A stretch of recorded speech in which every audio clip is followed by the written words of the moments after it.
Thank you. Good morning. So I am Sean Gray, Pittsburgh Area Director of All Star Code. It's a nonprofit computer science education program, 6-week summer intensive teaching high school boys of color, crash course in coding.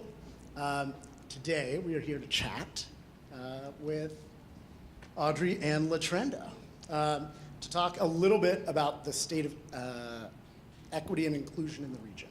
So, LaTrenda, based on your experience in tech education, and Audrey, yours in the tech economy, what is the current state of technology in education and the economy in our region, and what does equity and inclusion look like right now in these spaces?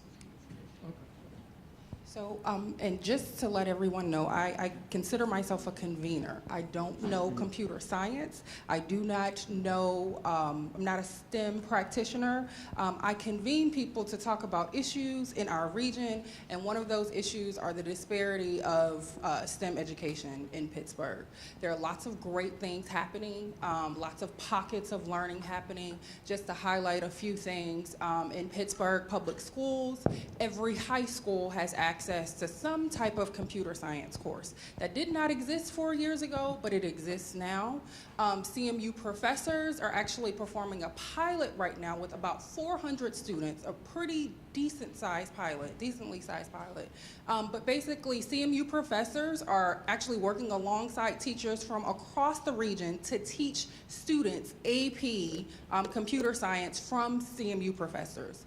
And I'm stressing STEM and I'm stressing computer science because, one, we're moving to a more automated world, period, point blank. And if we have young people that just don't have access to that, that's problematic. And it's not just about the coding, it's about the algorithmic thinking that comes with that, the logic, the learning how to iterate and innovate, because lots of kids are getting that. A lot of our kids, a lot of Black and brown kids are not getting that. So that creates a problem for this new generation that Stephanie talks about. If our kids can't participate in it because they haven't had access to it, it's problematic. So there are some great things happening, but we'll talk about the gaps later. Yes, thank So, it's amazing to be here, first of all. And when I think about trying to answer this question in a very upbeat way, I have to tell you that it's not that upbeat. Meaning that when I look around and I see the kinds of programs and the kind of universities that we have here, and the fact that universities are costing more money and people are not being pushed into community colleges because that's not considered a positive outcome, I haven't been so proud about the last 10 years.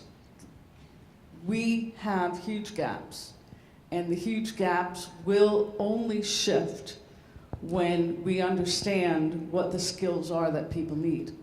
The problem with that is the skills that today, you might hear the Allegheny Conference talk about 80,000 jobs, that there's a vacancy, the boomers are going to retire, there's vacancies, etc.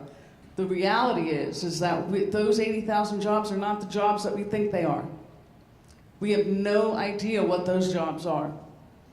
And so the closer we can get to making sure that young people as early as in kindergarten have the tools that they need to be successful in each and every grade is really what develops our pipeline. I think that you've done a good job in trying to talk about the things that are going on here. There are some incredible opportunities in terms of making sure that there are schools in certain districts, and the Science and Technology High School that's here in Pittsburgh, but that in and of itself is not making a big enough dent. And the reflection of what's happening in the ecosystem of tech and building companies is not reflective of people of color and is not reflective of women. We have a very, very small population of those people who are building companies that look like any of us in here. Thank you. So what are the obstacles to diversity, equity, and inclusion in the pipeline, and how can we overcome them?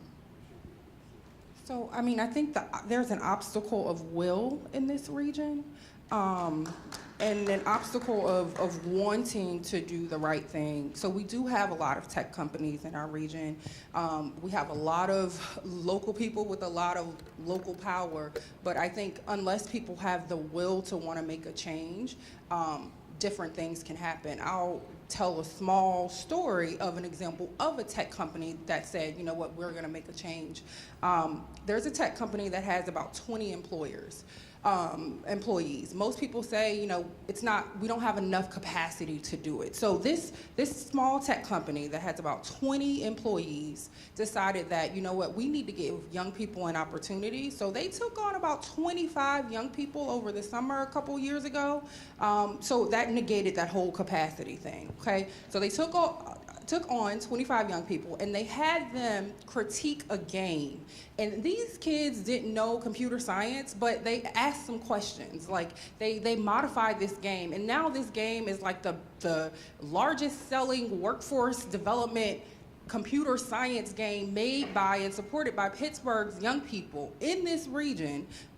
They did it, they made it. This company came out of CMU, and so the company had the will to not only take on students that didn't look like them. They said, you know what, we really don't have the capacity, but we're gonna figure this out. And they did it. And guess what? Also, state money supported it. So I say all of those things because there's almost no excuse at this point why that can't happen, especially at our larger employers. We can do a ton of different things. You know, we can invest in some translators, which I think needs to happen because people don't know how to interact with kids. That's fine. You have a lot of money, invest in somebody that knows how to interact with kids, but give them the work experience. We also need to really stop doing, I think right now we're only exposing kids in high school to careers, and that's problematic. Like, kids need to be exposed in middle school, they need work experience in high school, and that's what's keeping a lot of our kids in our communities away from so many things, because we're not exposing them. In many communities, in kindergarten, they're learning tech, and they're learning coding. In certain communities, they're getting exposed to it in high school. Like, that's inequitable. So we just need to think about all of this as we continue to work. We need to have the will to do something different. The money is out there. Someone needs to say, I am willing, and we can make a difference. You know, that's interesting. In terms of the kinds of things in the world that I live in, then the world that we live in here has a lot of prosperity in terms of tech and innovation. You have like 8,000 technology companies that are across every single sector. That includes life sciences, that includes autonomous vehicles, that includes sensors, that includes gaming. It includes almost every aspect. It's the most exciting thing about Pittsburgh. So when people talk about Pittsburgh and they say it's an incredible place for innovation in tech, one of the incredible things is that we are not just known for one thing. We are seeing the cropping up of new market sectors right here. You know, you go to Minneapolis and, you know, as an example, or you go to Nashville, you see medical devices and healthcare. Here you see healthcare, here you see autonomous vehicles, you see robots, you see the beginning of new artificial intelligence. And so that means, one would translate that means we have a lot of opportunities for everyone with a whole lot of different skills.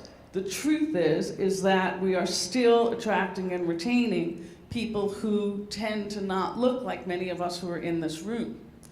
And some of the things that we do at the Tech Council is because people say, Audrey, you're a woman, you're a girl. How come the world doesn't really look like you? How come I'm still having a hard time looking at people, and why is it that women don't get funding? I mean, women do not get venture capital funding. They represent 2%, if that, in tech.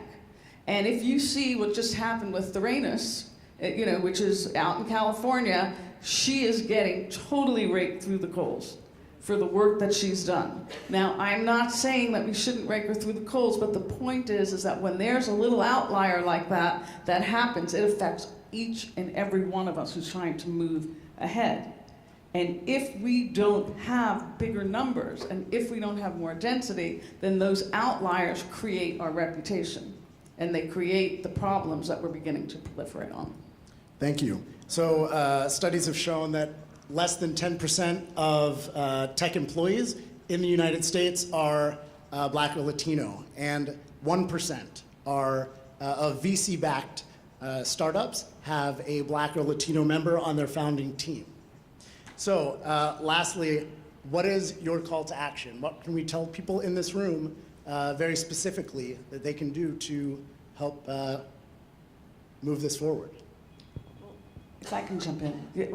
I can tell you that one of the things that we have learned at the Tech Council, and we have done this thankfully with Holy Family, and they have a new name now, but we always take one intern for 6 to 8 months that hangs with us for, I see a thumbs up. It has changed our world. It has changed how we understand what the gaps are. It has changed how we think about programming. Mentor someone, bring in young people, and it's not high school. It's got to be before that. That will change your view as a leader. So I'm gonna go. I have specific actions. 1, no more reports. 2, career exposure should be done in middle school. Give youth work experiences in high school, as I said.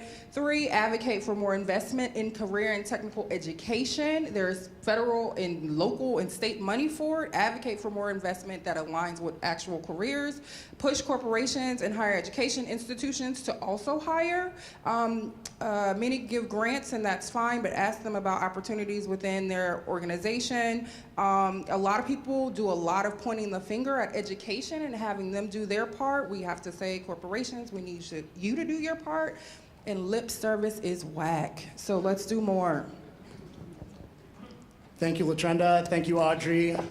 Thank you all. All right, and thank you all very much. Appreciate it.